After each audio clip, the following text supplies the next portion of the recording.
Alright, today we are going to look at Chapter 3, Section 2. This is a continuation from our discussion with European exploration. In Chapter 3, Section 1, we were looking at the various reasons for why European countries were headed out looking for a sea route to Asia. We discussed that prior to the 1400s, it was the Italians who had control over Asian trade. They were trading with the Muslims there, and various European countries such as Spain, Portugal, France, and England were having to pay really high prices to those Italian merchants to gain those Asian goods. So we continued our discussion in section 1, talking about the sea routes that these European countries will find. And of course they go around Africa, and they do eventually get to their destination, their desired destination, which is Asia. Today what we're going to look at in this presentation is a closer look at one particular country in Asia, and that is China. What's going on in China? Let's talk about the governments and how they reacted to these European explorers. Okay, so that's our objective for this lesson. Let's go ahead and get up our outline. As promised, there it is for you. Everything that we will be discussing. The headings throughout the presentation correlate to the outline, so you will know when we're talking about one, when we're talking about A, B, C. Okay, so just pay attention. Make sure you look at the heading. Pause it if you need to so you can write things down. We're going to start looking at the Ming Dynasty of China, and then we're going to move into the Qing Dynasty. I know it doesn't look like it would be pronounced Qing, but Manchus found the Qing Dynasty. That Q gets the ch sound. And then finally we're going to wrap it up by talking about life with the role of families and women and the various types of culture that will develop. Okay, so here we go. China under the powerful Ming Dynasty. China is a dominant power under the Ming Dynasty. So that means that China was very powerful under this particular ruling family. You can see that it was in place for several hundred years, 1368 to 1644, awfully long time. It had many vassal states, V-A-S-S-A-L, had many vassal states, which were like smaller states that they controlled, such as Korea and others in Southeast Asia. And these vassal states had to pay tribute to the Ming Dynasty in recognition of their power. They had to pay tribute in recognition of the Ming power. What does that mean? Well, they had to bring gifts, perhaps perform certain ritualistic acts to show that China was the powerful, more dominant country. Okay? And in return, what would they get? Trading privileges. All right, so vassal states had to pay tribute to the Ming Dynasty, and in return, they would get trading privileges with China. China, since they had such a strong control in their part of the world, they were not going to let outside powers such as Europe threaten their control. So what this means is anybody who wants to trade with China is going to have to follow China's rules. They were very much, I guess you could call them control freaks. They had already lost their country once to the Mongols, so now that they had regained control, they were not going to lose it. So they're not going to let outside powers such as Europe take their control. Okay, so it takes us into A, the rise of the Ming. How did the Ming Dynasty develop? That's what we're looking at here. Well, I just referenced that Mongols had invaded China prior to 1368, and they did, and they ruled China for a good long time. And we talked about in class that Mongols were kind of a nomadic group of people. They were warriors. They really didn't take care of the Chinese country the way that the Chinese had.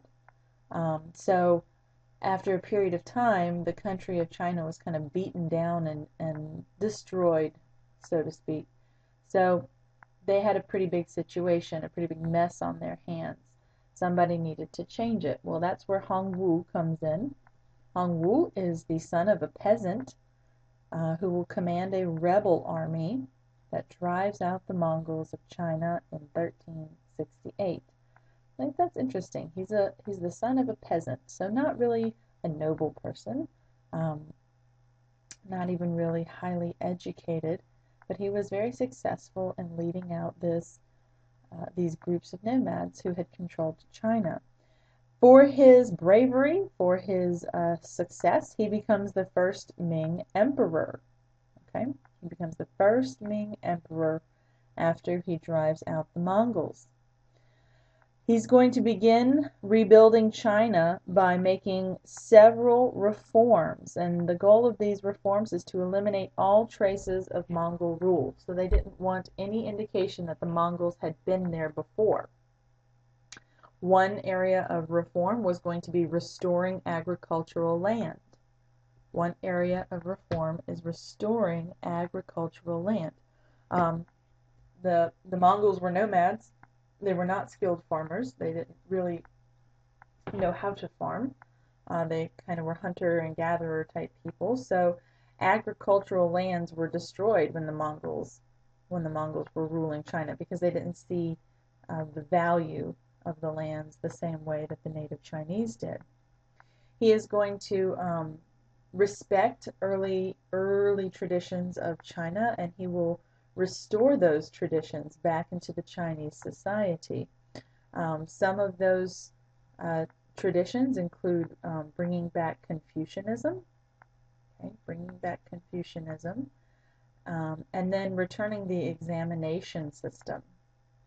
And this examination system was for government jobs. People had to take exams in order to receive a job in the government. The trick was, or the key was, that in order to take the exams, you had to be wealthy and educated. So it was a very limited number of people who got to take the exams for these government jobs. But the examination system and Confucianism, these were two long-standing traditions in China. Hong Wu will bring them back, and by bringing back these old traditions, you're bringing about some stability. It's what people are comfortable with, so it helps them ease back into society after the Mongol rule. Now, there will be some problems with the examination system. He'll have some government troubles. So what Hong Wu ends up deciding to do is basically ending the examination system and becoming a terrible, ruthless tyrant. When all else fails, just become a dictator, I suppose. So he gets rid of the exam system again and just rules, well, with authority. He's the only one ruling, and he will often lead government purges. He leads government purges, where he's going in and just basically cleaning house of all the government members, killing anybody he felt was trying to overthrow him. Okay, so, he was good in some ways and then kind of ruthless in other ways. In 1398, he will die, and when he dies, it becomes an issue of who's going to succeed, who will be the next emperor of China. After some struggle, it is decided that Yongle will become the emperor, and that is Hong Wu's son. Okay, so Yongle becomes the emperor, and he is Hong Wu's son. He's going to continue many of the reforms started by his father. He really loves exploration. He loves the outside world. Very curious man. Very learned man, like to learn different things. So because of that curiosity, in 1405, he's going to launch the first of 7 major explorations. Okay, he's going to launch the first of 7 major explorations.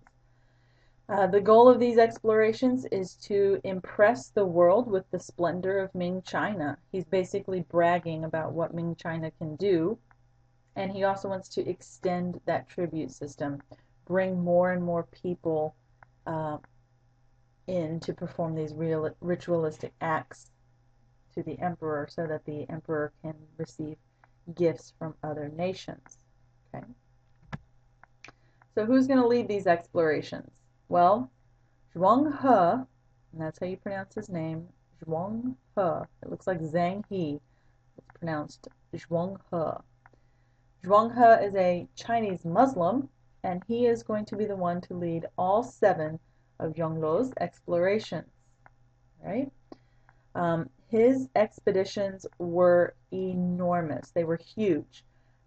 From the distances they traveled, to the size of the ships, to the size of the fleets. And a fleet is the group of ships. Everything about his journeys were big. A fleet of his ships could be anywhere from 40 to 300. Can you imagine 300 cities, or not cities, but ships? 300 ships just floating on the water, doing their ship thing, and traveling through, going out and exploring. That's a lot of ships. I'd be a little frightened if I was to be, a city on the shore, and I see off the coast a massive group of 300 ships heading our way. It's going to send up some flags in some cases. Needless to say, though, all he wanted to do was basically spread the superiority of China. Now, who's on these ships? All kinds of people. Accountants, doctors, lawyers, warriors, lay people, just all kinds of people were going to be on these ships. And there were several different types of ships. You had your fighting ships, you had your storage ships, you had your treasure ships. So you had the ships that brought the food, the storage ships, the ones that were storing all of the food for the journey. And then you had your other ships that were basically empty, waiting to be filled with all of the treasures that they found.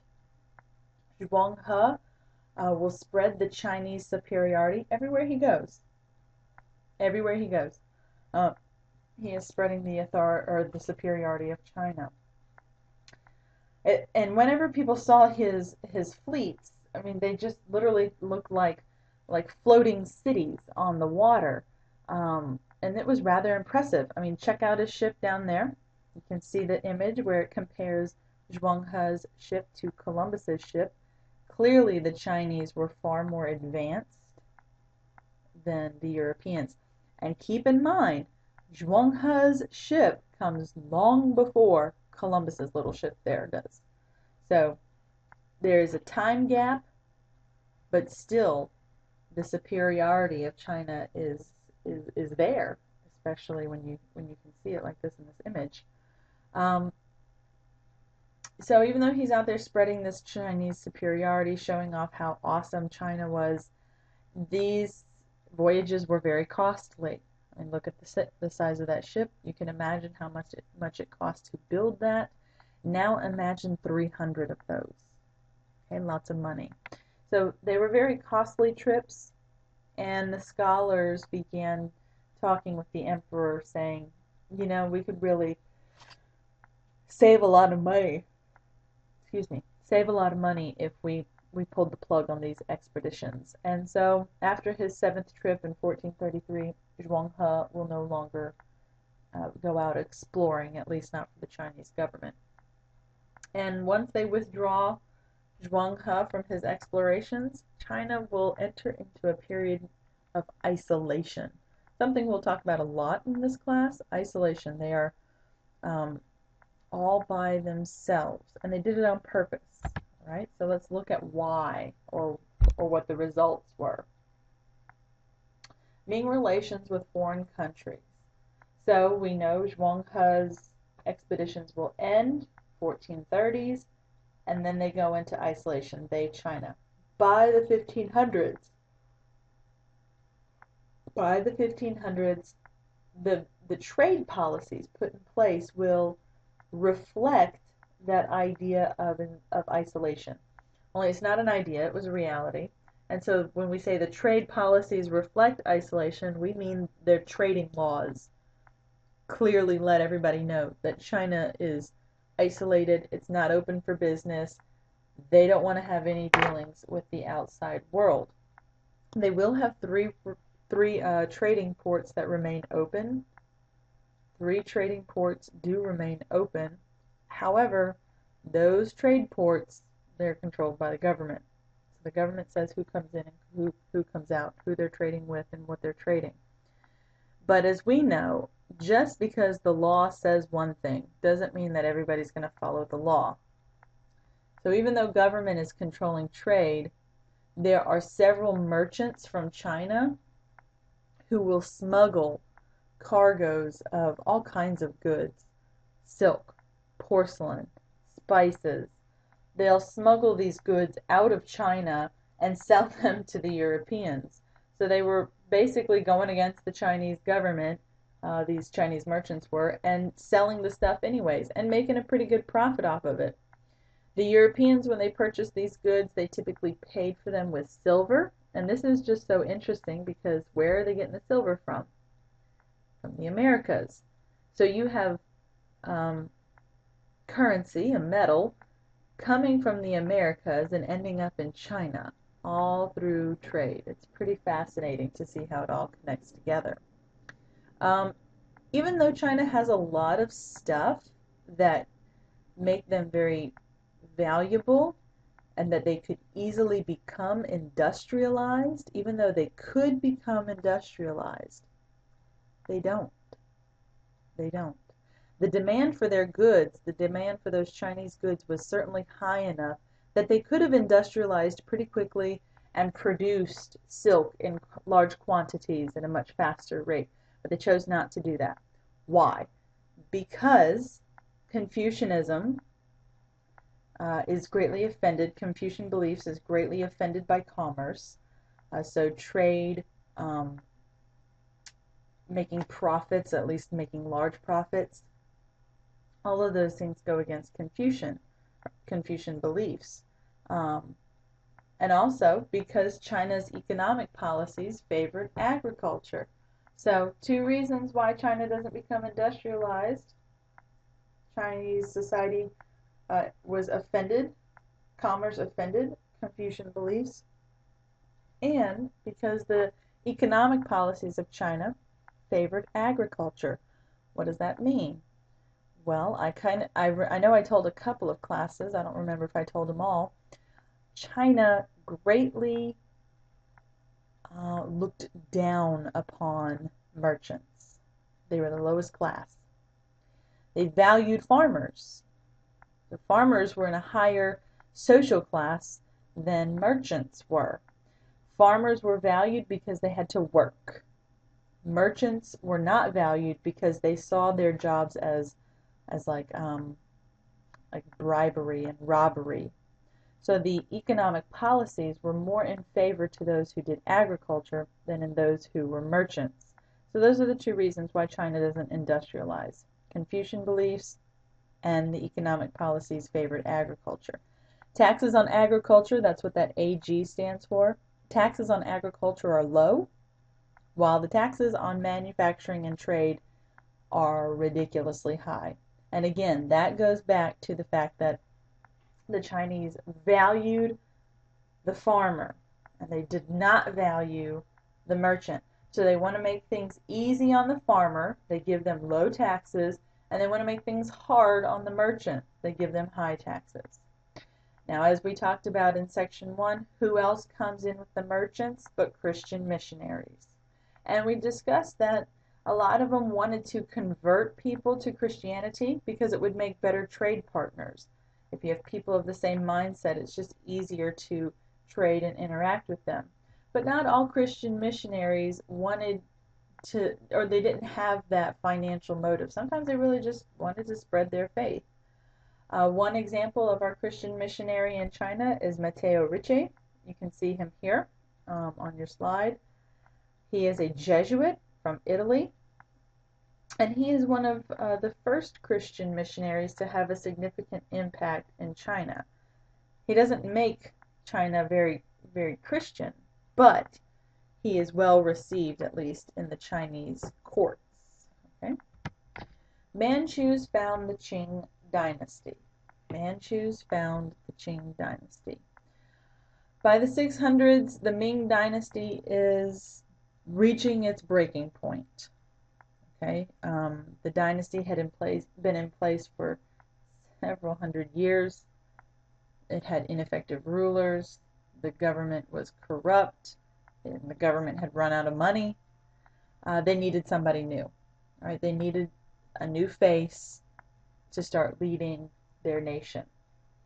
In 1644, a group of Manchus will come down from Manchuria, which is located in the northern part of China. They will invade China, and the Ming Dynasty is no more. So the Manchus overthrew the Ming Dynasty. And then they will establish their own dynasty, and they give it a Chinese name, Qing. So the Manchus found their own dynasty, and they give it a Chinese name, the Qing Dynasty. Okay? Why would they give it a Chinese name? Well, hopefully, if you're paying attention, you notice that Manchus, if they're coming from Manchuria, they're not from China, which means they're foreign. Okay, so if they're foreign and they're taking over, now the people who rule China are foreign rulers. These foreign rulers have a difficult job. They've got to make the Chinese people trust them. So giving their dynasty a Chinese name is one way to gain their trust. Rebellions did flare up when the Qing took over. Again, going back to that foreign rulers idea. They didn't like having a foreign ruler, so some people will rebel against the Manchu rulers. Slowly, though, the Manchus are going to earn the trust of the Chinese people. How are they going to do that? They're going to uphold a lot of They're going to uphold a lot of Confucian beliefs. Okay, so sticking with what the Chinese people know. They're upholding Confucian beliefs.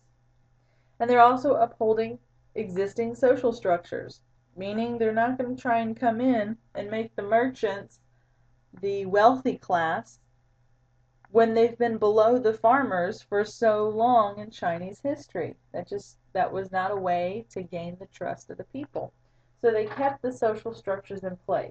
Didn't necessarily mean that they agreed with it, they just kept it the same. Kangxi is an emperor of the Qing Dynasty. He, of course, would be a Manchu. He becomes emperor in 1661, and he will rule for 60 years.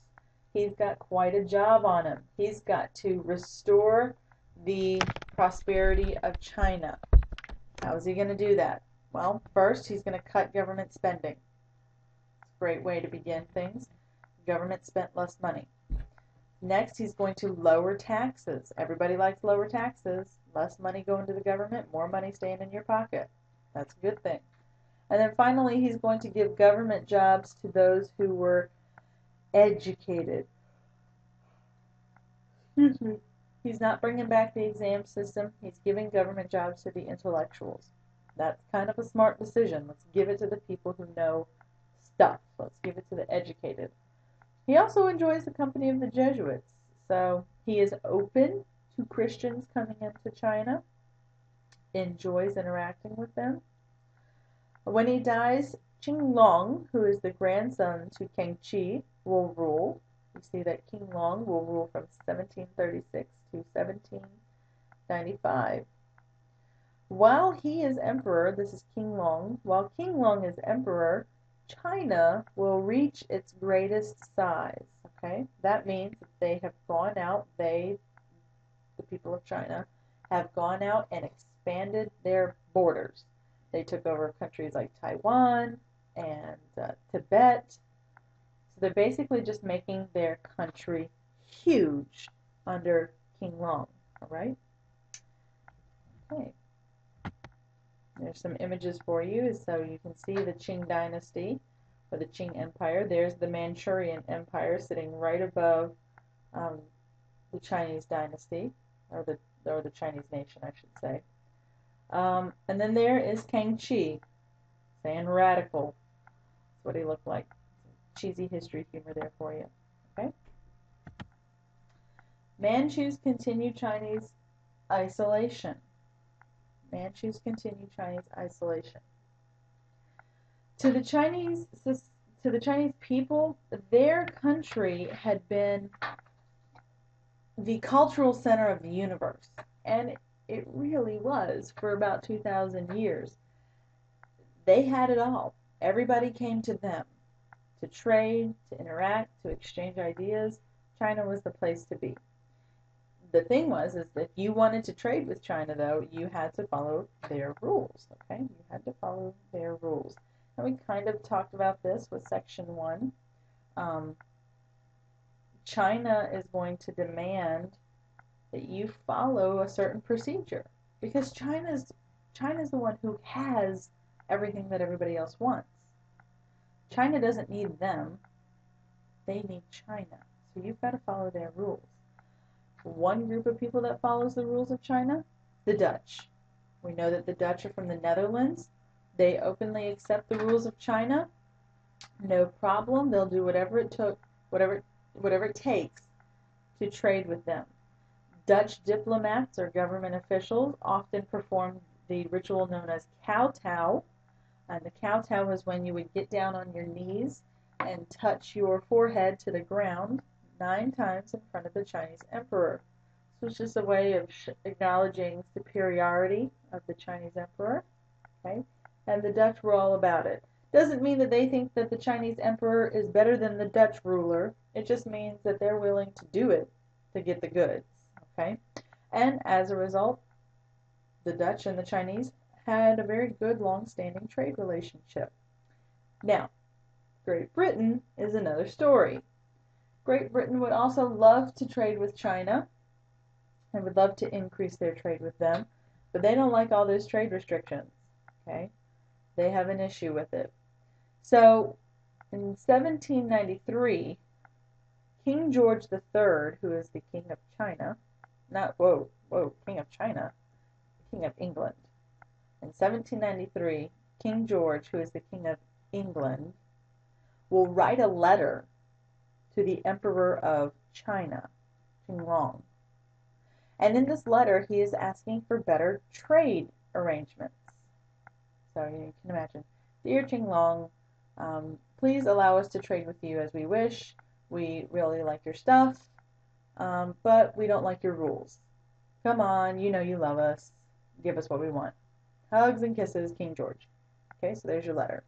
And King George will send this letter with Lord George Macartney. And when Lord George Macartney gets to China to deliver the letter to the emperor, Macartney will be asked to kowtow. And Macartney refuses. Well, that's a bad move on his part. Because who knows what Qinglong would have said to the letter. But the fact that Macartney refused to kowtow to the Chinese emperor, that just kind of sealed the fate of the whole thing. So as a result, Qinglong refused King George's request. You can imagine he sent back another letter. Dear King George, your people of England stink. They refuse to kowtow. You need me. I don't need you. You have nothing that I could possibly want, but I have everything that you want. So, peace out, sauerkraut. Too bad, so sad. Best wishes, Qinglong. Something like that, I'm sure. I'm sure that's exactly how it sounded. So, Great Britain did not get the trade it wished to receive with China. And there's Qinglong for you. What shall I do with this Macartney fella? I'm really thinking about his response to the whole Macartney situation. Composing that beautiful letter, of course, he's thinking about that beautiful letter that I just made up off of my head. Is exactly what he said to King George, right?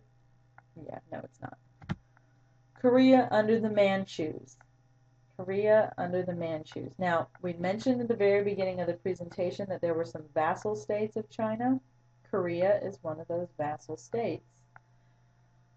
Korea was okay with being a vassal state of China when China was controlled by Chinese people. But when China came under the control of the Manchus, that's when things started to change for the Koreans. Not a whole lot, minor things, okay? Korea was an independent country, meaning it had its own government and it ran its government the way that it wanted to. but it is kind of protected and under the care of the Chinese. They will keep their government. Korea will keep its government the same, meaning they're not going to make any changes after the Manchus come in. But what does change is the attitude of the people. So now the people of Korea begin to develop this sense of nationalism. Nationalism. And nationalism is this feeling of connectivity to your country. It's deeper than patriotism. It's a love so deep that that is how you identify yourself. You identify yourself as the country that you come from. So many people are going to begin really identifying themselves as Korean and realizing that they don't want to be controlled by China. But they really don't want to be controlled by China when China is being controlled by a foreign ruler. So they're going to start reforming little bits of their society here and there. They're going to start with artwork and show more emphasis of a Korean side to things and less emphasis of a Chinese side of things. Okay? Life in Ming and Qing China. Life in Ming and Qing China. During the time of Qinglong, he is going to make improvements in, we're talking about families and the role of women, excuse me. So during the time of Qinglong, he is going to make improvements in the areas of irrigation and fertilization. That's really good. So he is gearing some reforms towards agriculture, which was an important part of Chinese society. The reforms deal with irrigation, watering those plants, and fertilization, helping those plants grow. He is going to, of course, support the growth of rice, which is the common crop of China, but he's also going to have a lot of people begin producing corn and sweet potatoes. Corn and sweet potatoes. These two items will have come to China from other parts of the world. Okay, you can think about where corn came from. It's not Europe. Okay, so they cut corn and sweet potatoes. They're easy to grow. These crops are easy to grow, and they are fairly nutritious. So you can put together what's going to happen if you've got agricultural reforms in place that make the growth of plants better, and you've got new crops, rice, which is not new, but corn and sweet potatoes, those are new, and they are flourishing, they are growing, and they are producing. That means there's more food. Well, that means more people can eat, and the more people can eat, the longer they live. The longer they live, the more babies they make. The more babies they make and the longer they live, the more the population will grow. So this is a really good thing in terms of population for China. Having crops and having these agricultural reforms in place allow China to experience a population growth. Sons are favored over daughters. I think just about everybody knows that of China. Males are valued over females. Sons, they could only perform, or they were the only ones who could perform very vital religious rituals. Okay? Women couldn't do it. Only the sons could. Now, gentlemen, before you start thinking all high and mighty of yourself, it was expected of the son to marry a woman, and then the husband and wife, the son and his wife, would move in with the son's parents. Okay? See what happens there? So, all of you gentlemen out there, when you get married, if you were in China in these early societies, you and your new wife would move in with your parents. If you're the son and you're the one that has to take care of your mom and dad in their older age. So before you start thinking all high and mighty about being a boy, just remember that. And girls, you often had to go live with your in-laws. You had to help take care of them. Now, of course, if families only had daughters, obviously special situation. But for the most part, sons stayed at home even after they were grown up and married to take care of their parents. Okay? Females are not valued. Many female infants are killed, which is sadly still going on today. Women did have important responsibility, though, in the house, which is so funny because if women had important responsibilities, don't kill them, right? But that's what they did. Some of the things that the women took care of, um, they would mend the crops or tend the crops. Women would tend the crops. They would also educate the children.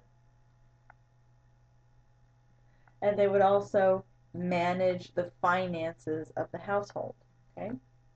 So they tended crops, educated the children, and managed the finances of the home. Most women were forced to remain at home. Some of them did get jobs outside of the home.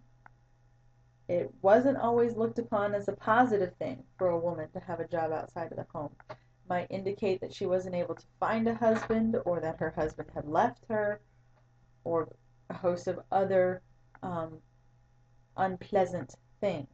So most of the women stayed at home and took care of their responsibilities there. Culture. Culture in China is based mainly on traditional forms, so they value traditional things. They value technique over creativity, which means they aren't necessarily looking for you to develop or come up with a brand new scene or a brand new sculpture. What they value is the technique. The technique. How it was done, what it looks like, how detailed it was. That's what they valued. You can see some examples of, or one example, I guess, of artwork during these two dynasties. Okay, beautiful plates, beautiful porcelain plates, um, ceramic plates, with a lot of attention to detail on them. Drama is also popular. It was an entertainment, but it also educated people. Drama was entertainment, but it also educated. Think about it. There's a lot of people that can't read. There's a lot of people that can't read.